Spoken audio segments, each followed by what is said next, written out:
Halo teman-teman developer, selamat siang. Jadi pada kesempatan kali ini kita akan coba belajar mengenai Docker ya. Docker mungkin sebagian dari kalian sudah pernah mendengar atau bahkan sekarang sudah menggunakannya dengan lancar begitu. Tapi di seri kali ini saya akan coba berbagi informasi ataupun sedikit mengenai dasar-dasar ya cara menggunakan Docker. Namun sebelum dilanjut, apa sih sebenarnya Docker itu? Mungkin sebagian dari kita bertanya begitu kan, terlebih yang belum pernah menggunakannya.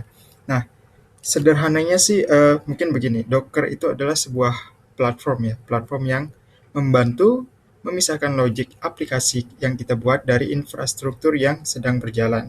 Jadi, misalkan seperti ini, saya contohkan mungkin sesederhana mungkin ya, dan saya harap bisa dimengerti sama kalian.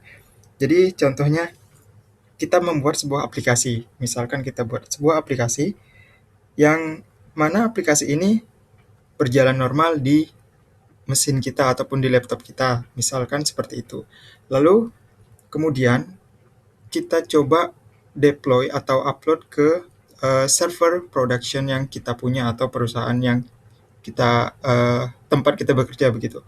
Tapi anehnya terkadang hal seperti ini ketika kita sudah upload itu tidak bisa berjalan dengan normal sebagaimana yang sudah kita kerjakan di laptop kita sendiri yang sebenarnya normal-normal aja gitu, tapi kok ketika di-upload malah dia jadi tidak bekerja dengan normal alias ada error begitu ya. Nah, hal ini kan cukup sering terjadi. Atau juga mungkin misal kerja dalam tim begitu, anggapan ada 3 orang dalam satu tim. Nah, yang salah satu developernya itu mengaku, ini bisa kok di laptop saya, ini bisa kok di komputer saya. Tapi yang si developer lainnya malah ngomong, ini nggak bisa loh di laptopku, ini nggak bisa loh di komputerku, nggak bisa bekerja, nggak bisa berjalan aplikasinya, ada error, ada ini, ada itu. Misalkan seperti itu. Nah, hal seperti ini juga cukup sering kan terjadi.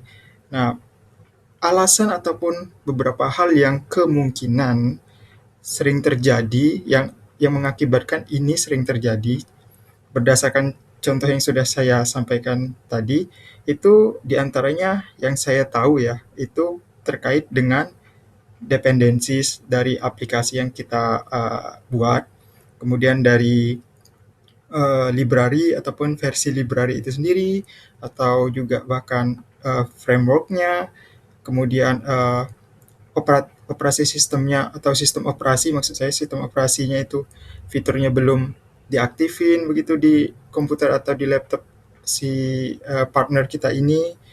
Dan ya, beberapa sih yang saya tahu dari yang pernah saya alami adalah hal-hal tersebut, dan umumnya memang cukup merepotkan ya, karena kan seperti miskomunikasi. Tapi ya, maka dari itu dengan menggunakan Docker ya, datanglah si Docker ini yang mana bisa membuat sebuah standar mungkin ya.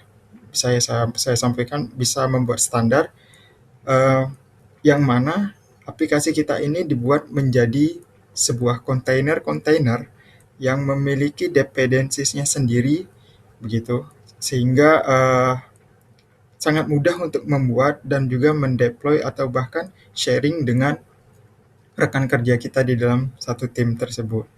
Jadi cara kerjanya itu cukup mudah begitu ya. Cara kerjanya kita beranggapan satu aplikasi ini dibungkus begitu dalam sebuah kontainer. Nah, ini kan ada, kalau lihat di logonya ada kontainer-kontainer. Nah, anggapan aja aplikasi-aplikasi itu bagian-bagiannya itu dipisah-pisah begini loh.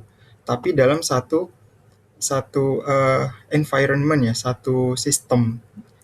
Jadi ketika si A, si B misalnya menginstal Docker, aplikasinya itu seharusnya tidak akan ada kendala lagi seperti yang sebelumnya, karena dia sudah menggunakan Docker, basisnya adalah Docker, jadi satu sistem yang sama begitu. Karena ada satu konfigurasi file yang cukup di share, dan itu tinggal dijalankan dengan perintah yang sudah tersedia oleh Docker itu sendiri.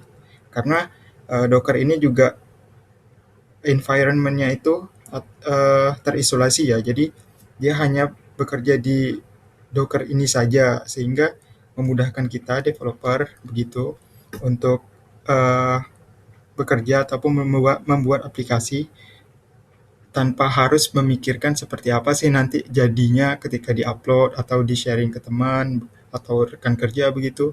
Harapannya kan tentu tidak ada error. Nah, maka dari itu Docker sangat membantu untuk hal-hal ataupun masalah-masalah seperti tadi. Kemudian untuk chapter seri ini ya, chapter-chapternya itu mungkin saya akan sedikit saja, tidak sampai sepenuhnya segala fitur Docker yang tersedia karena itu cukup banyak. Nah, di sini saya cuma hanya ingin sharing ataupun membahas mengenai basic Docker itu sendiri.